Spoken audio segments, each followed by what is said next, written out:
So today is the 29th of December, just after Christmas, so I decided to wear a colorful shirt for Byron, who has come for the second bite of the cherry. Okay, he liked it so much, so I'm going to give him another one-to-one, so we will do something more to advance his skills. He's come with his folks, so here we are. We are going to spend a nice quiet day doing a few more projects. So let's look at some junipers, because you can get junipers in Australia. These are the Itoigawas that come from Japan. These are 6 to 8 year old trees, and we're going to get you to do simple wiring. Wire what you like, and I will then give you some tips as to how to improve it. We'll keep doing a number of junipers. So on this one, all these branches, so I'm giving you a free hand. The tip I would give you is that try and create a triangular shape from this. Don't be afraid to cut if it's too long, but arrange the branches in some sort of logical order so it looks nice. All right, so all the wire is there, and I'll keep an eye on you, and you can do what you wish. I think that grade should do some of these branches. That you judge the wire. You can cut the wire with this, and there you go. So we start from the bottom part. So you got to visualize your plan of action, your strategy. So as I said, you're aiming for a conical shape. So the lower branches you want to form the base of the triangle. Sometimes you may have to cut, although you can keep them as sacrificial. So tell me how you're going to start this one. I'll probably get rid of this. Okay, yeah, right, yeah. Pull this one down. Yeah. Whether or not to keep either, I guess probably we need a branch at the back, so maybe either keep that one or that one. Okay. So anyway, let's do step at a time. Huh? So with anything we do, proceed step at a time. So we arrange the first basic thing, which is the base of the triangle, like that. Okay, and then we will think of the rest. So why the two branches together?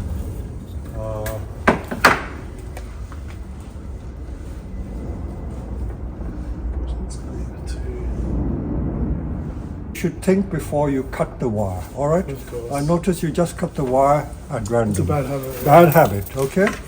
So this is why you're here.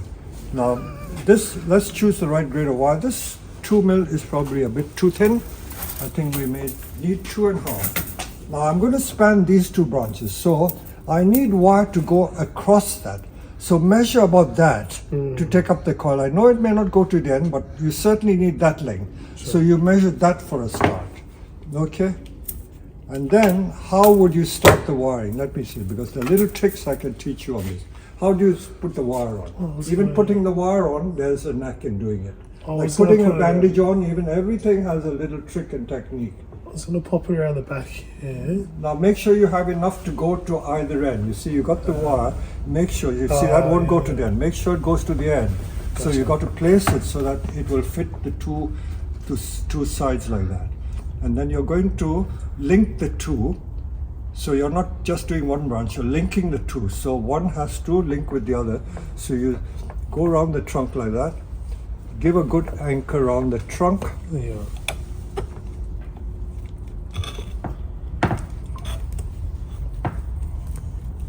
I'm trying to pose for the camera, that's why. Make the job simpler.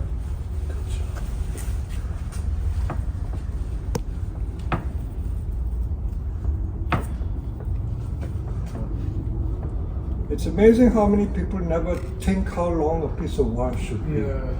Sometimes they dangle the whole coil, which is not convenient practice, but try and measure roughly what you need without wasting too much as well.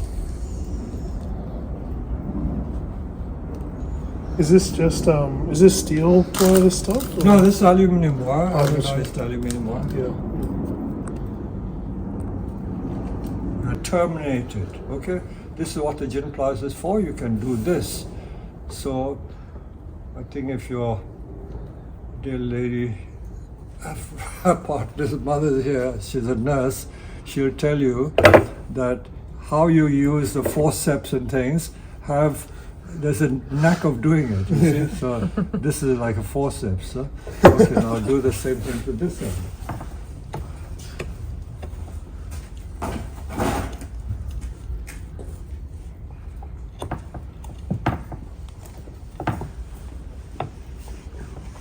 I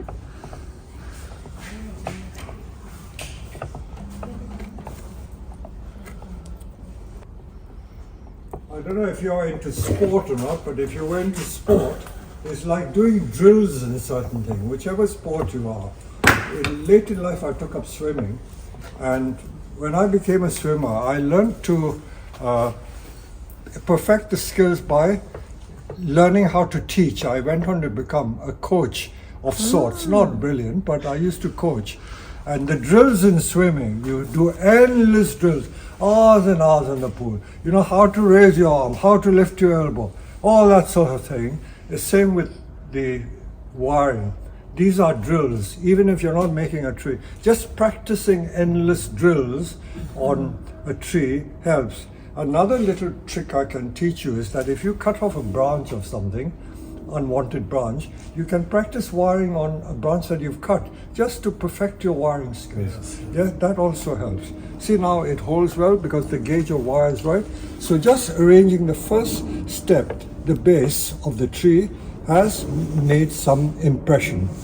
The other little trick, in case you have not noticed, that whenever I wire a branch, it's always better to make a little zigzag like that, because it makes it look more interesting rather than dead straight. Not only does it shorten the branch, but it also gives artistic effect to it. Okay, now that we've got this, okay, you said you want to cut that off, we'll cut that off. Okay, we'll get that. So that is the base. Don't worry about the eventual length, we can adjust that. At this stage, I think we can, without jumping the gun, as it were, decide where to take the leader. You can see here that there are two branches, both of them competing to be the leader. Yeah. Can you see? Yes. There are two of them. Of course, that is the lower one. So let's take the upper one to be the leader, this one. And then we can take that to the back like that. So I would advise you to wire these two together. Yeah. And then arrange it so it forms part of triangle. Again, keep using the 2.5 mil wire. Yeah. Remember, measure enough to span the two branches and then put the wire on. All right, you go. Okay, so you give it a, continue the curve, bend it into shape. I would suggest, you do it, better than I'll do it. Let me see how you do. Make it into a curve shape. Yeah, very nice.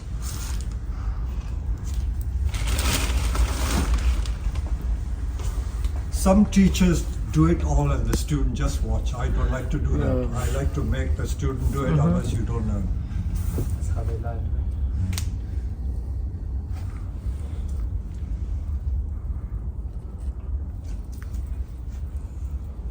Making mistakes is the best way to learn.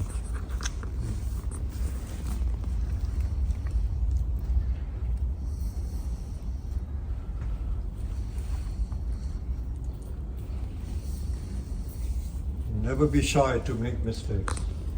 That's it.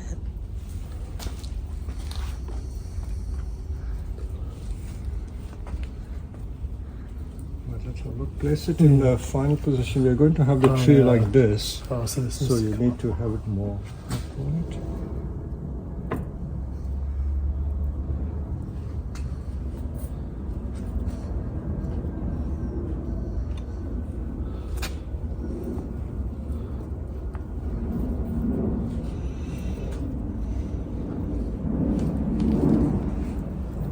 Okay, now let's look at it and I will just give you a few pointers. So you got the base of the triangle. I would feel that it is a bit too congested. Maybe bring it up a little more. This is a bit too, make the bend more even, more rounded, rather than just one big kink over there. Make it evenly curved, evenly curved. So that may be better like that. And now these are, so although this is going up like that, all branches don't have to come up like that. So you can go up and then go back. So this is very convenient to have that. So you can wire these two like that to fill that space, like so. Yeah. So get a piece of wire to wire this and go up to here. I'll tell you why, don't go up to there, because these two we can wire separately with thinner wire. Yeah. So go from here to there. Yep. And then another piece of wire there to there. So right, so that is looking very nice, isn't it? Nice triangular shape. So all you now need to do is trim the ends, but tidy the wire. Rather than waste the wire, just curl it up like that so that it doesn't poke you in the eye. If it is too long, just cut it off a little bit, and then we will tidy up a little more and then put it in a bigger training pot. Beautiful. So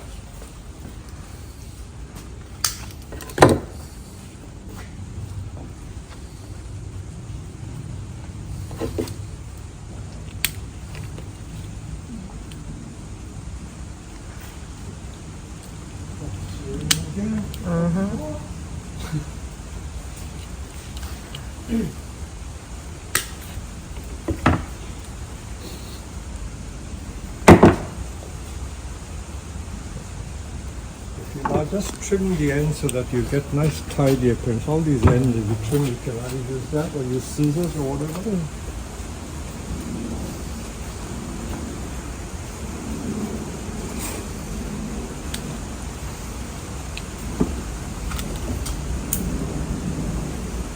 So even trimming the junipers, make sure when you trim it, don't just shear it like that, because you can catch the foliage. Go in and get the wood like that. Cut it from the wood rather than just trim across. Gotcha. Then you get a nice dense effect. If you keep letting the ends grow, they just get long and spiky. If you just take the ends off, they become very dense. And all these dense clouds or mounds, that comes from doing that.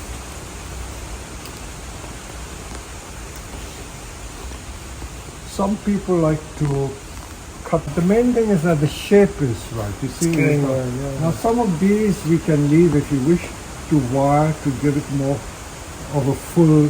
See, that would be a useful branch. So don't rush to cut that off. Yeah. Some people like to have a finished effect straight away, so that can be trimmed. And then the next thing, if you bring that small plastic pot, that is the sort of pot I would put it in to let it grow on to become a bigger tree. So we've changed that quite a bit. So that is one project. And then the other one, this is simple. Now these ones, these are grown in Japan, and when they're young, when they are literally about this sort of thickness, they are wired to give this shape. So these shapes are created when they're very young. And once they are set, then that is set for life. So you can see how beautiful it is. So what you can do is decide the angle of planting and then wire all the branches. So if you want to just practice wiring, the trick is now to find the pairs of branches to wire them, and let's see what shapes you can get, and you can still improve this. So take your time in just practicing some wiring, and then we will. Beautiful. Okay, so now matters. Byron has wired this tree completely, so already looking good. So originally the planting angle was like that. We can see just by altering the angle, it looks different. We're now going to arrange the branches so that they're more of a uniform shape, not clashing with each other. We need a little leader as well to take over the top. And so that basically is it. We can refine it a little more. I don't like to make it too sparse. And then we can choose the pot. So when it comes to choosing the pot, by the way, before we go any further, let's show you what we did with this one. This one which we got Byron to do, this is the outcome. Look at it. And it was started with that sort of material, okay? So from this to that, simply by wiring the branches. So if we were to tackle this tree, this is the leader. We can create more bend like that and then straighten these branches out. So that's how these trees are done. So that is that one done. That's in a plastic training pot. Now because this is a more sophisticated tree, much older tree with beautiful shari on it, and this angle, let's see what sort of pots we can use. So finding the right pot is quite a job. Although we've got thousands of pots on the nursery, it's always difficult to find the right pot. Even this pot I think would be too big, don't you think? It's a bit too big. You need something smaller than that. So I misjudged the eye, and that is far too big. far too big. So we got to look for something smaller. So let's go and find something smaller and then repot it. So you must be wondering why. Today's the 29th of December, why I'm repotting. Because I tell all my staff, don't repot till early February or mid-February. It is again because of this greenhouse. This greenhouse, even when the outside temperature goes to -7, -10, never goes below 0. So it is much milder than outside. So the trees are protected. So if we do the repotting, they're quite safe in here. So let us choose a better pot for this. So, okay, so you see, although there are thousands and thousands of pots, finding the right pot can be quite a job. So we're looking for a pot about this size rather than this size. So let's see if we can find something. So let us go outside and see what we can find. The color of the pot, of course, is quite a tricky thing. Many people, of course, with evergreen trees insist on the unglazed pot. Correct. But, you know, in a perfect world, it may be possible, but you can never find the perfect pot because there's always a pot that may not be the right size. So, although that was too big, this might be, let's take this one and try it. And again, see, this is a red color. Not everyone likes the red color. That's too deep. This is too big. So that won't suit. That one is possible. But again, not everyone likes the red color. Some people might. We can try it. We can try that one. That is possible. Now again, these are Chinese pots. And these decorations, it's not everyone's cup of tea. Or not to everyone's taste, but some people like it, so we might even try that one. That is possible. Now, we were talking about the thickness of trunk. That might suit it, but it may be a bit too big, but we can also try this one. We can try that one and see. So, as I say, it's like women trying dresses, you know, they've got to try so many different things before it is just right. So choosing a pot is not an easy thing to do. Now this is a very sophisticated pot. Look at that. That is beautiful, isn't it? Beautiful pot. This is a Japanese pot, no wonder. A Japanese pot. So this could possibly be the right one. So as I say, you can look around thousands of pots and you probably can only find one which suits a tree. It's always the way. Don't be put off by the color. A lot of people say you've got to use unglazed pot, that means brown pots with evergreen trees. But at the end of the day, if you like a pot, if you like a white pot or a blue pot or a green pot with a juniper, so what? It is your tree. Just enjoy it. So that is the best advice I can give you. Okay, if you are going to show at an exhibition and all your peers are going to criticize you for using the wrong color, then you go with the flow. But if you want it for your own enjoyment, don't worry about what other people say. So there you go. All right? Okay, so we will now go and pot the tree up. All right? Good. Okay, now let's compare the pots, okay? Let's go through the pots and see what fits and what doesn't fit. All right, we brought several pots. We got 2, 4, in fact 6 pots. Now, although this is a plastic training pot, I would say that is almost the ideal size. Yes. That is the ideal size for that tree. But because we want something better, so that might even be right. Look at it. You have to take a fair bit of root off, so that would be right. Yeah, that's good. Yeah. Do it against the white. So that would be right, huh? That is possible. This is also possible. And although this is a deep pot, I would say this is also possible. In fact, by the time I've taken the root ball scraped from the soil off, I will try it and see what it looks like. So let us just be patient and let me take some soil off and I will show you what we can try. This soil is Akadama soil. Just neat akadama, which the Japanese are very fond of using. I usually mix a little bit of organic material in it.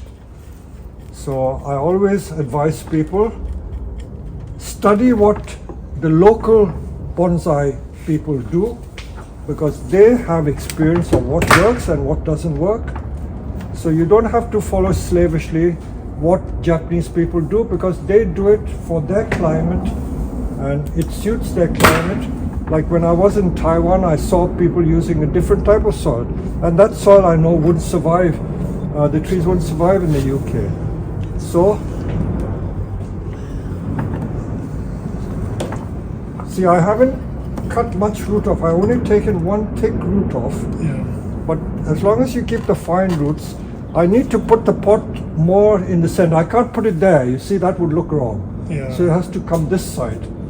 See, that would look quite nice, isn't it? That pot is quite nice for that size of tree. Okay, so that's that one. Let's look at this one. Again, that is quite nice too, isn't it? Yeah. See, this it's just that the size of pot is right and the depth of the pot is right. Now, what about this? This is a Japanese pot. I know it's a bit deep because the trunk is not that thick, but that is also very nice. That is also very nice. A bit deep though, but that is very nice. You see, the angle of planting is so important. Huh? If you plant it like that, it's not quite right. You plant it like that, it is perfect. And the position like that, overhanging that side. And what else have I not tried? Is it this This one I haven't tried. Huh? Now this is a round pot. I think this also works. This also works. So there are so many choices that we can do. So many choices that we can do. So you're pointing to this one. All right, let's go for this one. Okay, let's go for this one and see what happens. Okay. All right, we don't have to. Okay, so I noticed that this akadama that I just scraped off is perfectly fine. So why waste it? A lot of people throw away the old soil. But if the tree is growing well and this soil is not smelly or putrid, I will use it again. I'm a great believer in being frugal and not wasting. So I will use that same soil. The angle of lean is like that. I tie the tree in.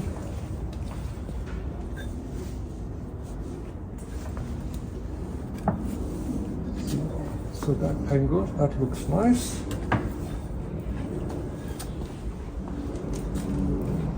So this is that fine akadama. And although this soil I know has been in this pot for about 3 years, nothing wrong with it. You see the granular structure is still there. I know people are going to say he shouldn't be doing this, but I don't care. It works for me. It works for me. If it works for you, don't get worried. A lot of people are always worried what other people will say. Don't be worried what other people say. If you believe that what you're doing is correct, go ahead and do it.